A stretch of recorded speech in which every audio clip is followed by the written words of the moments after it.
Hello, and welcome to Conversational Leadership with Jay Mann. I'm your host, Jay Mann, and today's topic is gratitude. Given the time of year right now, gratitude's been on my mind. As we go into the holiday season, there's so much stress and so many things that can trigger us or put us into a position where our minds go to places that create additional concern, stress, discomfort for us. There's a lot of pressure this time of year, but it's also a time when we think about gratitude. And so I've been reflecting a lot, not only on things that I'm grateful for, but the importance of gratitude. And one of the things that I'm very thankful for in the Creighton School District is that we actually, as a district, value the folks on our staff, we value our community, and we try to make sure that we're doing our best to put resources out there to help people when they're in need.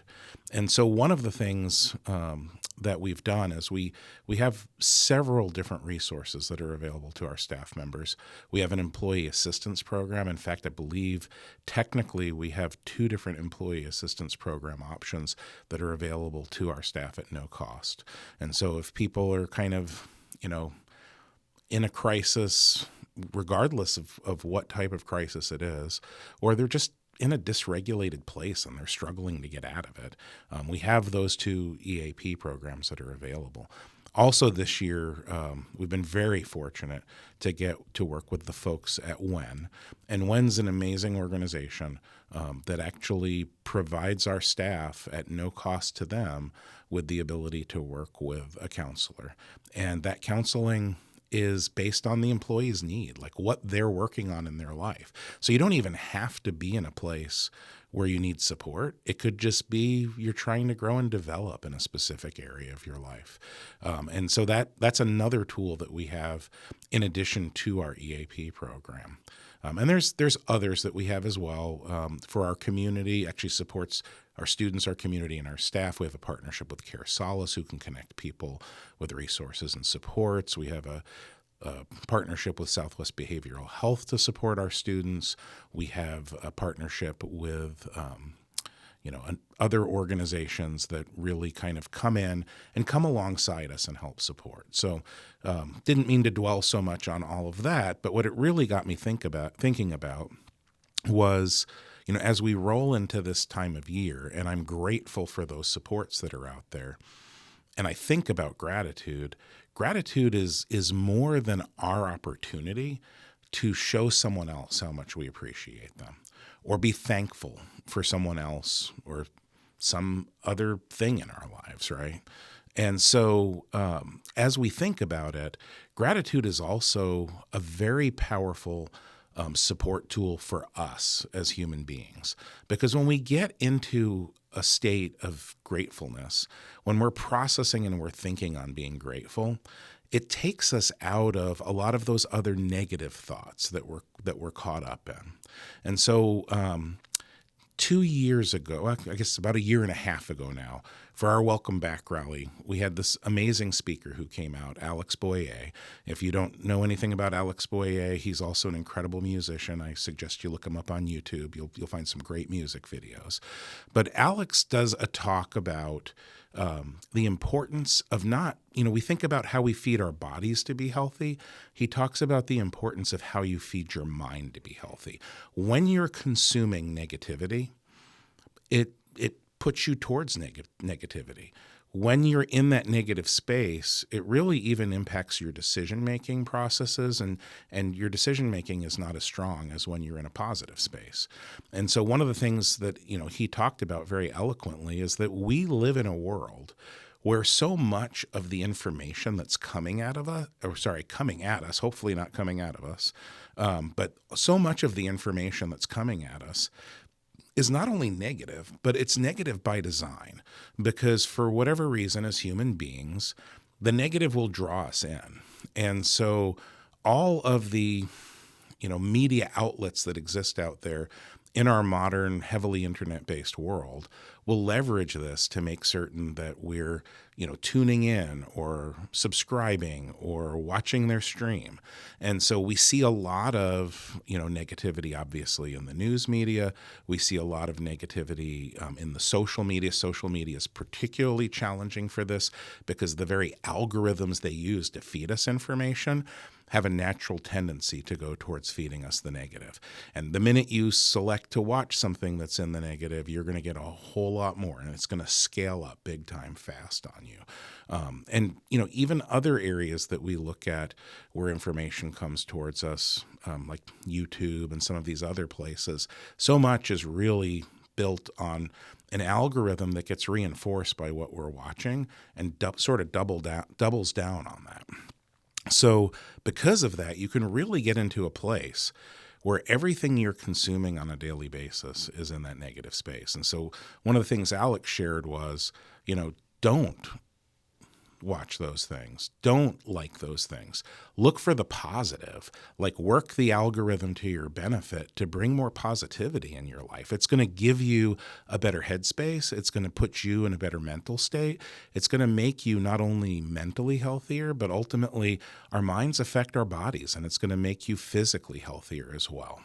So gratitude is really one of those other things that helps strengthen us. It gives us fortitude, and it helps strengthen us not only mentally but physically, because it puts us into a better state. If you think about it, when you're angry, anxious, dysregulated in any way, one of the things we do is we either breathe irregularly or we forget to breathe. I know I'm a forget to breathe guy. I'll just stop breathing and not realizing it, and then all of a sudden you'll hear me like have a snort or a big intake of air, right?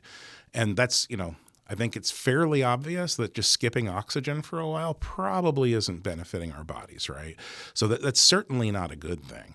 And one of the things, that I've been coached on is one of the ways we can help to regulate ourselves, because breathing and our emotional state are so connected to each other, is you can go through different types of breathing practices and exercises that will help you sort of re-regulate. But gratefulness works in the same way. Sometimes if we're in a space where we may not even know that we're headed towards dysregulation or that we're in a dysregulated state, we're not feeling great or are about to not feel great. When we think about and process the people and the things that we're grateful for in our lives, it really makes a significant shift, not only in where our minds are going, but where our bodies are going. It helps us get into a better place, both mentally and physically. A colleague shared with me this morning that there's a lot of science behind gratitude. And one of the things that is often offered to people to help support them, when they're working on their mental state, is to look at something like keeping a gratitude journal. And so, it's different for everybody. I'm not telling you if you want to lean into gratitude that you've got to write a journal. Different people process in different ways. But for a lot of people, journaling is really powerful. It puts you in a position where you not only have this mental element of, that you're thinking about what you're grateful for, but there's a physical component to it where you're actually writing it out. And that's reinforcing. I know there's a lot of sort of brain science behind even just remembering things when you write something down. It helps you really retain and memorize it, because you're experiencing that thought process through two modalities, through thinking about it, through writing it down. Saying it out loud is also a reinforcer. And you could write your gratitude journal and then say it out loud. It probably makes it even more powerful. But you don't necessarily have to do the journal. One of the things I found myself doing, one of the things that I find highly dysregulating is in Phoenix, Arizona. If you've driven here recently, you'll know traffic is pretty horrendous, right? And so there was a time where that would really kind of send me for a loop, just watching the crazy things people are doing on the road, fighting through traffic, worrying about being late. And so one of the practices that I've put into place is when I find myself starting to be agitated while I'm driving, I'll go through a breathing exercise, and then I'll think about, okay, I'm typically most days headed into work. What am I grateful for at work? Who am I grateful for at work? It lets me not only process and put myself into a better mental and physical state, I enter the workplace in a better place, so that way I'm making better decisions and choices. So that way my modeling is influencing others in a better way, which is one of the places that this ties into leadership as well. But beyond that, it cues me up and sets me up so that should I run into, say, the person that I've thought about how grateful I am for them, it puts me in a place where I have that reminder already ready to go. So if I see them, I can kind of pull them aside and express that gratitude. Now two people are impacted in a positive way. And, it's a little bit selfish, I'll admit it, because as much as I want that other person to know and feel my gratitude and also have that have a positive impact on them, I get something back from that too. Because when someone has that positive reaction to the gratitude you're sharing with them, it makes us feel good as well. It's just a natural part of our emotional life as human beings. And so it really has the ability to be a practice that you step into that improves your daily life by orders of magnitude. And sometimes it's hard to get there. There are some days where you just feel like nobody's on your side, right? And, things are just not going the way that you want them to go. Those are absolutely the most important times to practice gratitude, because there is somebody out there. If you think about it, there's somebody who went out of their way to help you in some way. They held a door for you. They let you in to a lane of traffic. They took that extra step to step away from where they are to help you find something, when you're in a grocery store or department store. They offered you a pen when your pen stops writing. I mean, those are super simple ones. There's a lot of other amazing ways that people help you, but there's also the little things. So the minute we take the time to really focus in on that, you'll start to see it more. And the more you see it, the more it'll have a positive impact on you. So thank you for letting me kind of talk a little bit about gratitude and why I'm thinking about it this time of year and why I feel it's so important to us as human beings. It's so positive for us, particularly as we go into this stressful holiday season, to make sure that as all those stressors are coming at us, we're defaulting to gratitude. But it's also, to go back to the purpose of this podcast, conversational leadership, it is a way to engage in powerful leadership practice, because great leaders ensure that they take the time to share their gratitude with those that they are dependent upon. Because if you're leading no one, you're not leading. So if you're in a leadership role, you're leading someone, and it's important that you let them know how important they are to you and how much you appreciate them. Thanks so much. Thanks for tuning in, and we hope you'll join us for the next Conversational Leadership with Jay Mann.